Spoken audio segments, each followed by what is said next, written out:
What is going on, guys? This is Garrett and Lincoln. Lincoln looking clean with his nice new setup. It's going to look so much better. His squeaky ass chair. Hey, I don't want to hear anything about your squeaky chair. How about you lean back a bit? Oh, it's not squeaky. Hey, Exactly. my microphone's just better. Nice.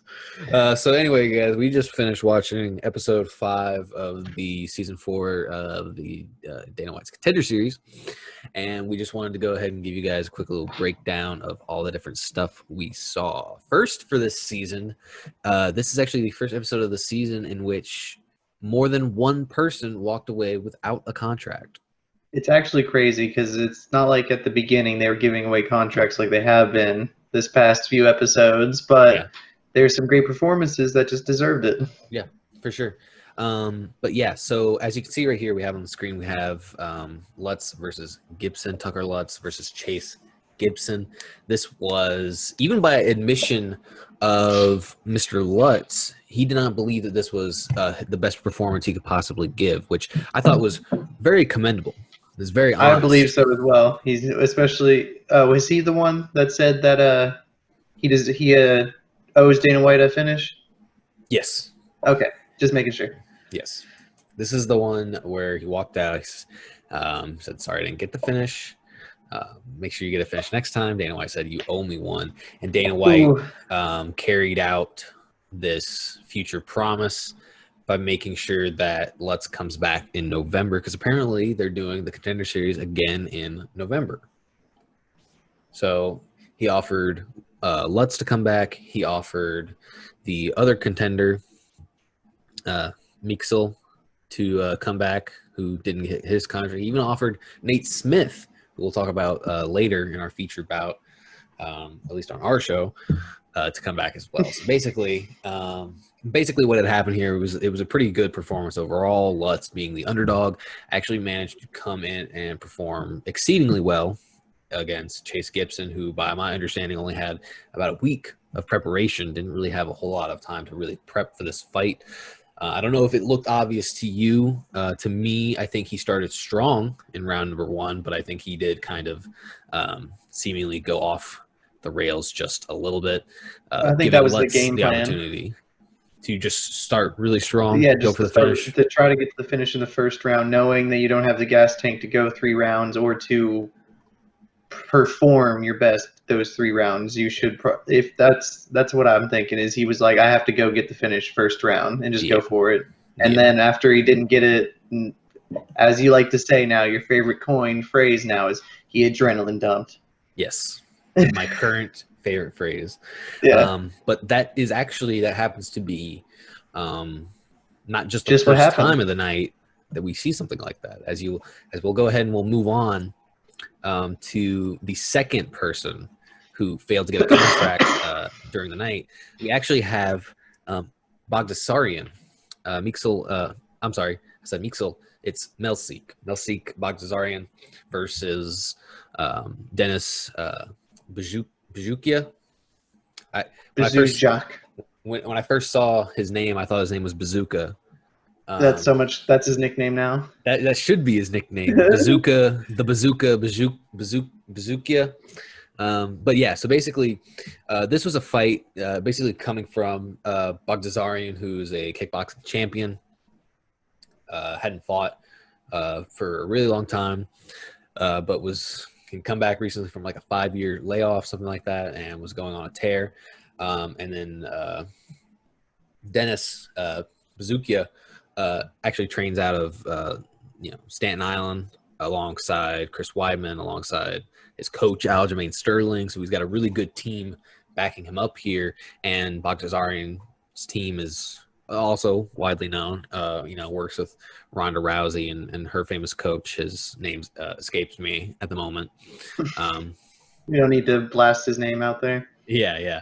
but as you guys can see, it was kind of one of those things where round 1, Bogdasarian came out strong. I mean, it was nothing but Bogdasarian in round 1. Same kind of thing. Exactly, and you could easily tell that at the beginning of round 2, he had adrenaline dumped. Everything was just gone. And that was what allowed for round 2 for Zucchia to come out and actually start getting into the rhythm, countering a lot of these strikes, getting a few takedowns. However, oddly enough, into round 3, I wanted to mention this crazy armbar that had taken place Very in round close. 3.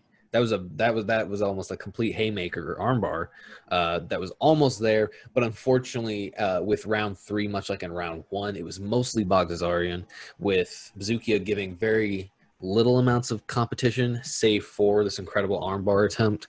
It was the likes of Anderson Silva versus Chael Sonnen is what it felt like for just a second. I felt that magic. Yeah, right. Regardless of the submission attempt. Right. So sorry about that weird interruption, but yeah. So the judges didn't feel the same way we felt. That Bazookia definitely had possibly more than definitely, I would say, won the second round. But they gave the unanimous decision to Bogdasarian. But unfortunately for Dana White and for myself, I saw what had happened, and I wouldn't have given Bogdasarian that contract either, simply because of that adrenaline dump in round number 2. I mean, he really threw everything at the wall in round 1, couldn't get anything to really stick, and the guy was barely there by the end of round 3. So makes sense. He didn't get the contract. We'll move on to someone who actually did get the contract. Mr. Who we got? Ronnie Lawrence. So Ronnie Lawrence, first of all, he had a killer story. Johnny Lawrence, Karate Kid. Ronnie, I've actually been watching. I actually started Cobra Kai. Me too. It's so good. It's pretty good. I've only seen the first episode, Okay. so I gotta keep it on. But anyway, so Ronnie Lawrence came out here, another underdog victory. Tucker Lutz was also an underdog going up against Chase Gibson. Now we have Ronnie Lawrence, who is an underdog going up against a pretty much sort of a viral sensation, elbow knockout artist in Jose Johnson.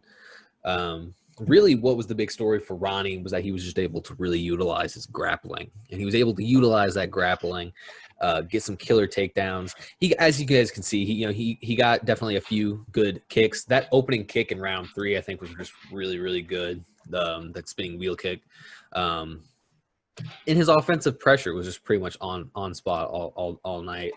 The fact that Jose Johnson, series of kicks. Oh yeah, and obviously Jose Johnson.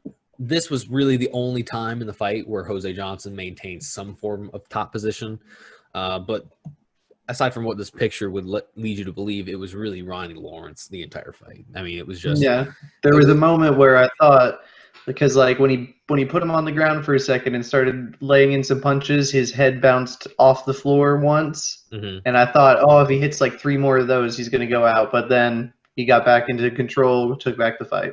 Yeah, I mean, at the time that the statistic popped up on screen, it could be more now, but he had scored like 9 of 16 takedowns, which is pretty crazy. And apparently in the Contender Series history for bantamweights, the record is like 13 or 14. And he definitely gave you the impression that he easily could have broken that record. Jose Johnson just seemed to not really have any kind of takedown defense. Not to say that he didn't try, not to say he didn't defend it, but that just proves how much Lawrence was able to really power through there. And I think that's what Dana White saw in him. He saw that Jose Johnson is a very experienced person, that he does have crazy guard.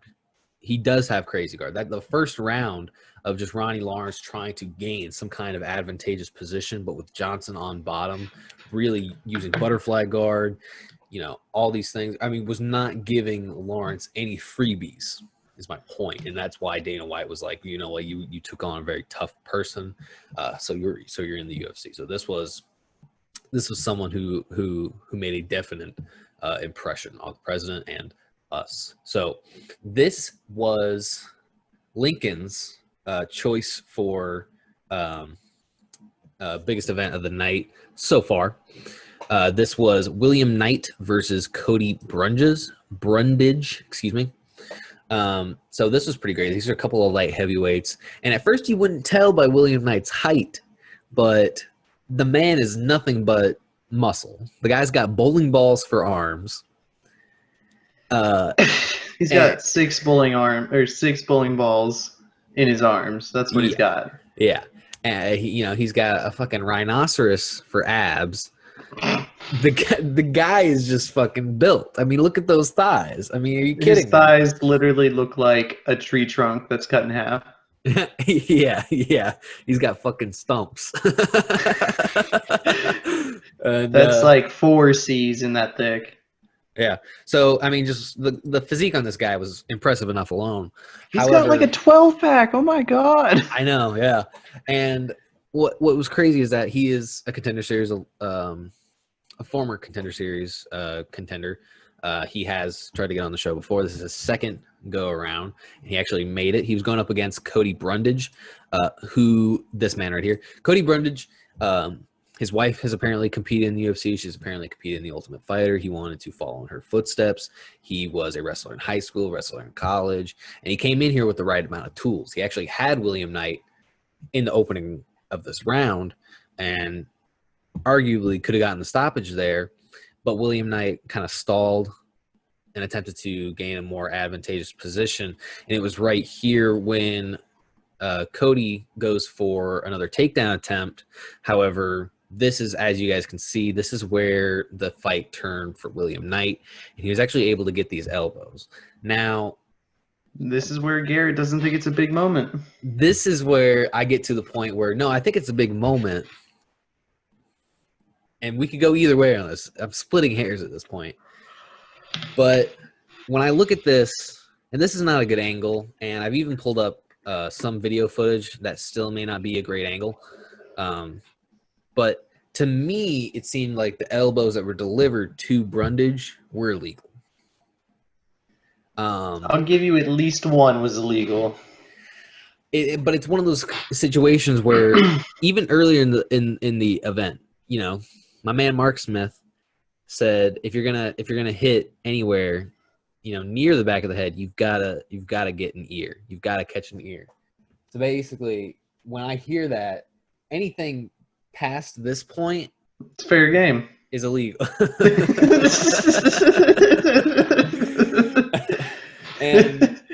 But when I saw William Knight smacking elbows, to me that looked illegal. You know, but the ref didn't say anything.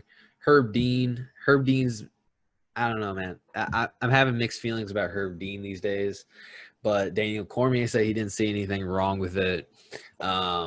So I mean, Lincoln said he didn't see anything wrong with it. I thought that the ref would give him a warning for one of them. I think was illegal for sure. Let's watch the tape. Yeah. I mean, obviously you can't see anything from this angle. Brundage is definitely out at a certain point. But I do definitely believe that it maybe more than one of those was a little illegal. It looks like it's the top of his head. Maybe it is. I mean, DC tried to explain that it comes down and it looks like it kind of wraps around the back of the head. But when you got arms that big, you kind of just... Yeah, when you got arms that big, he might as well be smashing in the dude's whole fucking skull. You know? Exactly. So, what do I know? But that's just how it appeared. I brought up how it was very similar to Zhang Weili versus Jessica Andrade before we started. It's more similar. Like, I'll give you some of those, but most of those were more clinch elbows. This is more similar to one of Conor McGregor's wins in Cage Warriors, where he did exactly this, but like 12 more. Yeah. And I feel like at a certain point, those were way more legal. Right. But that was a lower promotion at the time, so I'm sure most of those refs aren't nearly as good, and it's from back in the day. They might have changed the rules since then, but that's more of how this was. But I've seen a few different occasions where this is considered legal. So just from experience and what I've seen, I would consider this legal as well. Yeah. If he's not really doing a 12 to 6 elbow, because he's not coming straight down. He's kind of turning his hips and coming from the side. Yeah. But if he did hit in the back of the head, Wailing won a championship doing that. So yeah, so he's gonna get a contract doing that too. Exactly. So anyway, but I mean, the big takeaway here is really, you know, our boy Knight might have the comeback. Knight We essentially had the comeback. He essentially came Yeah. back. He won. He got the contract. He got the victory. He's in the UFC now, and a guy a guy this big with this many muscles is definitely going to make a bit of a splash at 205. So for sure. So we'll see how that works and how that operates. But now we The have performance or at of least the for night. me, this was the most exciting fight of the night. The reason I just said that the Knight's victory was the most like crazy moment of the card. Yeah. This was more like a continuous. It was like did he win in the third round? Yes. Got to So it was like third. yeah. So it was 3 rounds of him trying every single submission he could and then getting it. And I feel like Knight's fight was just like it was just a crazier moment. It was like. But this was Knight, definitely the like, performance. Oh shit! It's Cody. Boom! Now it's Knight. Exactly. That's why I was saying. Oh shit! Oh shit! Yeah. Oh shit! But it was definitely the better fight and the better performance. I agree. I think if you were talking about strictly, I mean, if we're talking about strictly performances, it comes down to this and Ronnie Lawrence. But I would give this to Flick just because it was such an overwhelming performance and it was such an amazing finish.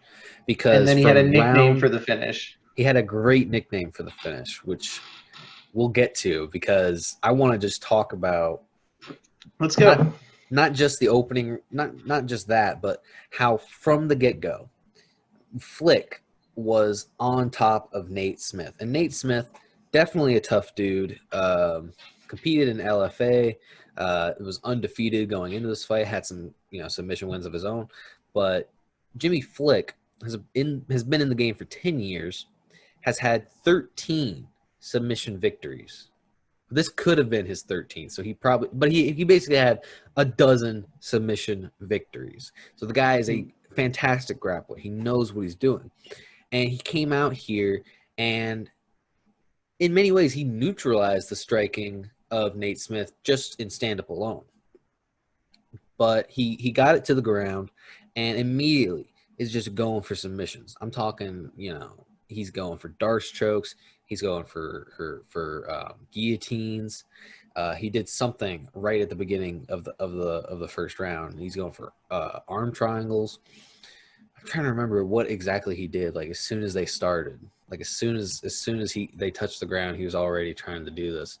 But he was just trying to get rear naked chokes. Even Dana White said, I don't agree with whoever said that he only got 3 submission attempts in the first round because the man was just constantly transitioning from one thing to the next. It was very similar to the Bryce Mitchell's last fight. Yeah. Where he kept going for twister after twister, and then he would lock in whatever came to him after that. Yeah. It was pretty amazing. Nate Smith, I want to take a minute to just talk about how tough that guy is. Almost got his own triangle. And had it locked up secure. I was like, oh, here's another comeback tonight. Yeah, I mean, really that would have been great. The submission artist gets subbed. That would have been wild. That would be like if Damian Maia got subbed. Yeah. But yeah, I mean, that was just insane because you've got this guy here and he's relentless in his submission. He's relentless in his flow. And then you've got Nate Smith, who is just actually successfully fighting this off. Like you said, getting his own triangle choke.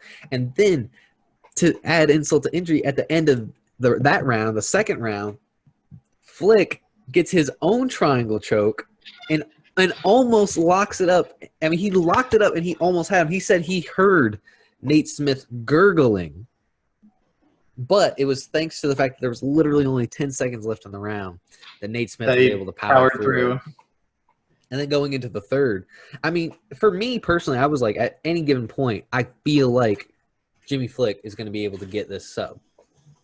Hey, babe. Hey. And he's going to get this sub, and I don't know what it is. At this point, it could be anything. It could be anything. And guess what?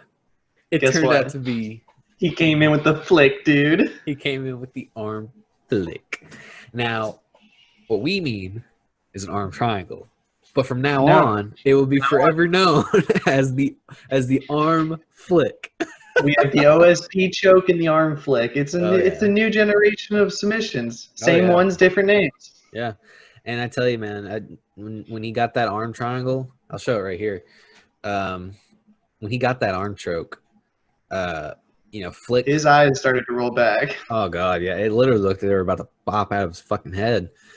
He knew he was done. He knew he had fought through hell in a handbasket, just to get out of these attempts. He fought through an armbar earlier in the fight that I thought for sure was gonna end it. And at one point, it actually looked like it broke his fucking arm. And they even said like, that's it. Yeah, but apparently what had happened was it just bent in the right way, and To make it look like, yeah. It was able to work out of it. But it was that arm flick, that arm triangle, that was able to really just seal the deal. And Nate Smith couldn't really do anything about it. He knew he couldn't do anything about it. He was spent. He was exhausted. But luckily for him, Smith, Dana White has invited him back for the November Contender Series, so that's good for him. Flick got the contract. Probably to me the most gratifying moment of the night was getting that submission, getting that contract. We knew how much it meant to someone like Flick, who's been working for it so hard, and to put on such a stunning performance, such an amazing performance. Masterful. I couldn't imagine anybody else getting it. And it's one of those finishes where it's like you see the hard work, you see the dedication, you see the skill, the technicality. There's literally no ifs, ands, or buts about it. That dude got a contract and he deserved it. There's not really a lot of flyweights right now, so he could easily climb to the top fast, especially 100%. with 10 years of experience already. 10 years of experience with the level of grappling skill that he has. That's desperately needed. You kidding me? Yeah. Which also is why Nate Smith is also returning. Yes. Because we need more of that grit. We need more of that grappling expertise. Nate Smith, I feel like he just needs to tighten up a few things. For one thing, he's got till November. He's got to straighten up a little bit on his striking. He's got to straighten up a little bit on the cardio. Just all around stuff. But if there was one thing I had to say that he definitely did, was he underestimated this fucking guy. Yeah, he did. I saw his interviews, and he said that he's going up against some guy who is nobody. He's not a veteran. When I heard that, and then I heard that this guy's got 10 years of experience. Who are you talking to right now, bud? Exactly, 12 submissions in his record. Where did that come from? And that's not. I feel like that's a good key point to take away from this, is that you can't underestimate your opponent's accolades ever, because then you're gonna think that you're better than them and not understand where their strengths are, so that you can learn to avoid it or learn how to counter it, or just to be stronger in that area. Yeah, exactly. Make sure your skills are sharper or just as sharp as theirs. If there's one thing the UFC has taught us, is that numbers and statistics don't mean anything. Exactly. Yeah, especially considering that I believe, if I'm not mistaken, Flick was the underdog. I believe he was. Yeah, which still doesn't make any sense to me. I don't understand some of these statistics. I'll never fully understand how some of the Vegas odds on all of this stuff. A lot of it has to do with age, and then it just has to do with where they think the money's going to go. Yeah, exactly. But yeah, so there's that. I haven't pulled up next week's roster, but obviously I look forward to that. I don't know if you have any other final thoughts. Just very much enjoyed it. I love the Contender Series. I love seeing these guys come into the UFC and then continue to do good. It seems like every card now is just Contender Series alumni. Yeah. Like it's just now it's only them. Like they're not here to take part. They're here to take over. Yeah, for sure. But other than that, good stuff. Yeah. See you next week. Yeah, this is great. We'll see y'all later. Peace.